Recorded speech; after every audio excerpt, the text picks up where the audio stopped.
ಆಮೇಲೆ ನೀವು ಇಷ್ಟು ವರ್ಷ ಸಹಾಯ ಮಾಡಿದ್ದೀರಿ, ಸಹಕಾರ ಕೊಟ್ಟಿದ್ದೀರಿ. ಯಾಕೆ ನಗ್ತಾ ಇದ್ದೀರಿ? ಯಾಕೆ ನಗ್ತಾ ಇರೋದು? ಯಾಕೆ ನೀವು ಸಹಾಯ ಮಾಡಿಲ್ವ ನನಗೆ?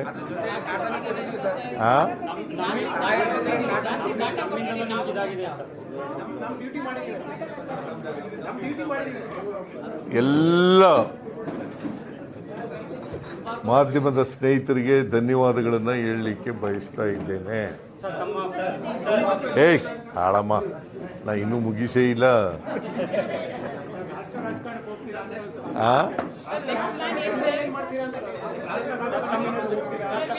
ಈಗ ಹೈಕಮಾಂಡ್ನವರು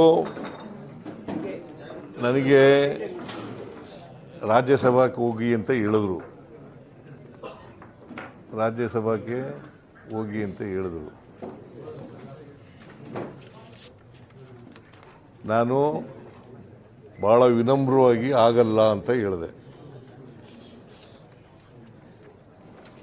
ನಾನು ರಾಷ್ಟ್ರ ರಾಜಕಾರಣದಲ್ಲಿ ನನಗೆ ಆಸಕ್ತಿ ಇಲ್ಲ, ರಾಜ್ಯ ರಾಜಕಾರಣದಲ್ಲೇ ಇರ್ತೀನಿ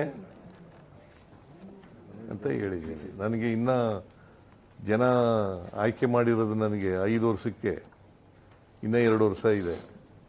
ಅಲ್ಲಿವರೆಗೆ ಕರ್ನಾಟಕದ ಜನಗಳ ಪರವಾಗಿ ಮತ್ತು ನಮ್ಮ ಕ್ಷೇತ್ರದ ಜನಗಳ ಪರವಾಗಿ ಮುಂದಿನ ರಾಜಕೀಯ ಪಯಣದಲ್ಲಿ ನಿಮ್ಮ ಪಾತ್ರ ಹೇಗಿರುತ್ತೆ ಸರ್ಕಾರದ ವಿಚಾರದ ಸಂದರ್ಭದಲ್ಲಿ?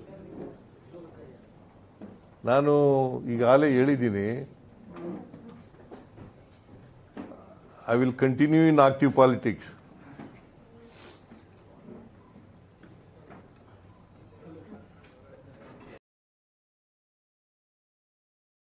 ನಾನು ಕೋಮು ಶಕ್ತಿಗಳ ವಿರುದ್ಧ ಹೋರಾಟ ಮಾಡ್ತೀನಿ ಅಂತ ಹೇಳಿದ್ದೀನಿ. ರಾಜಕೀಯ ಪಾತ್ರ ಅಂದ್ರೆ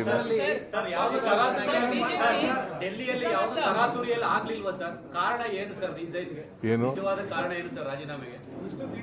ನಾನು ಮೊದಲಿಂದ ಹೇಳ್ತಾ ಇದ್ನಲ್ಲ, ಹೈಕಮಾಂಡ್ನವರು ಯಾವಾಗ ಹೇಳ್ತಾರೆ ಆವಾಗ ಕೊಡ್ತೀನಿ ಅಂತ ಹೇಳಿದ್ದೆ. ಒತ್ತಡ ಏನಾಗ್ತದೆ? ನಾನೇ ಸ್ವಯಂ ಪ್ರೇರಿತನಾಗಿ ಅವ್ರು ಹೇಳಿದ ತಕ್ಷಣ ಕೊಟ್ಟಿದ್ದೇನೆ.